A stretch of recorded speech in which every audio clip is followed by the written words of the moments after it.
and they speculate that one of these may reach the Earth in 2028.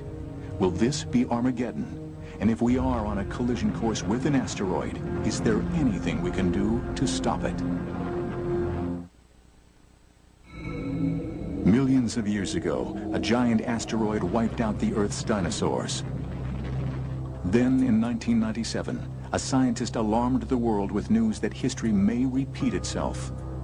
On December 6, 1997, I was actually hunting for a comet that was coming back from the depths of space, hoping to recover the comet. I didn't see the comet that night, unfortunately.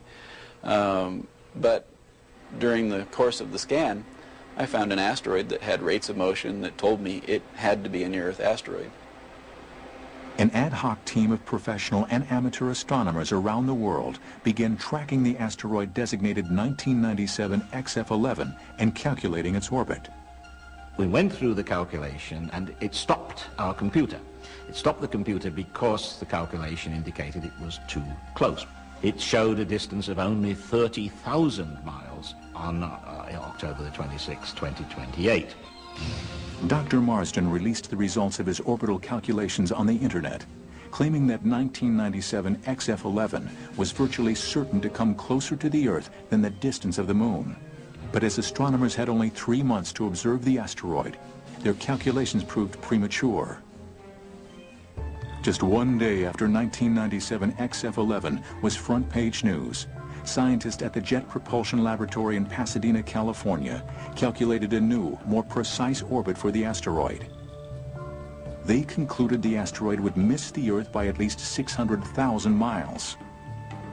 Doomsday forecasts were quickly recanted, and the world breathed a collective sigh of relief. Still, uncertainty over asteroids remains. Once every 100,000 or 200,000 years, an asteroid as large as a good-sized mountain, a kilometer or a mile across, will hit the Earth. We know that that's going to happen statistically. We know that there will be a large impact with the Earth, and if steps are not taken to avert it, that impact will do immense damage to the biosphere, to all living things on Earth. Though it sounds like something out of a Hollywood movie, there are actual plans to divert a threatening asteroid. One is to send a huge parabolic mirror into orbit to direct the sun's lethal rays toward the asteroid, vaporizing it. Another approach is to push an oncoming asteroid out of Earth's way via rockets. And even more imaginative, to launch solar sails to catch the pressure of solar wind, slowing an asteroid and causing it to change orbit. All you have to do is nudge the asteroid just a bit, just a few millimeters per second. And so in 30 years' time, that little tiny nudge, as the asteroid goes around and around and heads for the Earth, is just enough so that the asteroid will actually miss rather than hit the Earth. Somewhere out there, a huge rock is headed toward Earth. The means to divert or destroy this asteroid may exist somewhere between Hollywood's next screenplay and a long-sought scientific solution. Until our defenses are in place, we live in the asteroid's shadow, watching the night skies and waiting.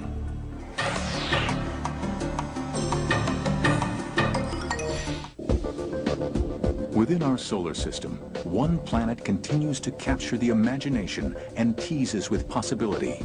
It's history's greatest mystery. Is there life on Mars? August 7th, 1996. NASA Administrator Dan Golden called a press conference to announce an earth-shaking discovery. Contained within a potato-sized meteorite just might be scientific evidence of life on Mars. Even America's commander-in-chief at the time weighed in on the 4-pound rock.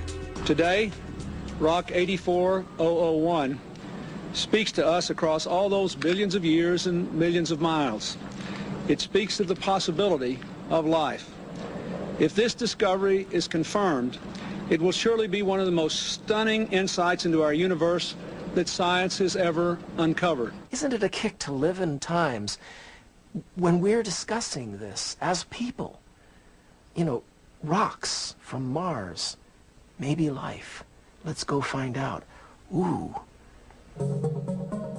These are indeed heady times in the history of humankind's fascination with Mars. In fact, we've learned more in the last 35 years than we have in the past 3,500. Humans have held a curiosity with the red planet as far back as the ancient Egyptians. But it was not until 1877 that astronomer Giovanni Schiaparelli sparked the imagination of the world for the next half-century. Italian astronomer Schiaparelli was the one who really emphasized the idea that there were channels on Mars, that there were these markings, these long linear markings on Mars. And the trouble was, if you call it trouble, that Schiaparelli reported that Mars's surface had canali. And of course, those of us speaking English immediately think canals. And when we think canals, we think of boats. And so there was the notion of a civilization implied by the use of this word, which wasn't necessarily intentioned.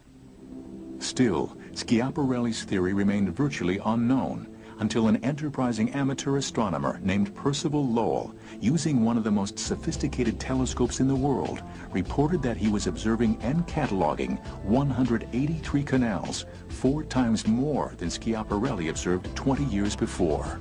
The only problem was he added all these features which we now know are not correct because of the human tendency, the eye and brain working together, to see lines where there are only fuzzy dots. At the turn of the 20th century, Lowell's scientific papers were considered groundbreaking. Well, Lowell was such a good salesman for his ideas, for his visions, that almost everybody simply assumed that there was life on Mars. The big debate was whether or not there was higher life, whether or not there was Martians. Ironically, while the public bought into the Martian myth, scientists learned some sobering facts. Between 1925 and 1950, astronomers discovered that the Martian atmosphere was mostly carbon dioxide and that the nighttime temperature could reach 200 degrees below zero. Pop culture kept the dream of life on Mars alive until November 28, 1964, when audiences tuned into a real-life Martian TV show. The 6-year-old National Aeronautics and Space Administration, NASA, launched Mariner 4, the first Mars probe to successfully fly by the red planet. On July 14, 1965, Mariner 4 snapped 21 black and white images. 5,000 years of speculation was about to come to an end. You kind of think it's going to look a little familiar. Instead, it was this barren, harsh, cratered world. We were very disappointed. There was no linear feature. There was no evidence of water on the planet. And overnight, this vision of Mars as a kind of a friendly, maybe a little rough, but friendly planet had to evaporate to a world that was much more like our moon. In short order, Martians were passé. But NASA pressed on. On November 14, 1971, Mariner 9 became the first spacecraft to successfully orbit Mars and transmitted more than 7,000 photos. There were channels, maybe closer to Schiaparelli. They weren't straight, they were kind of wiggly, but they looked like maybe water had flowed in them. So the prospect that there had been liquid water at the surface greatly increased the real possibility that there could have been life at one time. In 1976, spacecrafts Viking 1 and 2 did something new. They landed on Mars in a search for signs of life.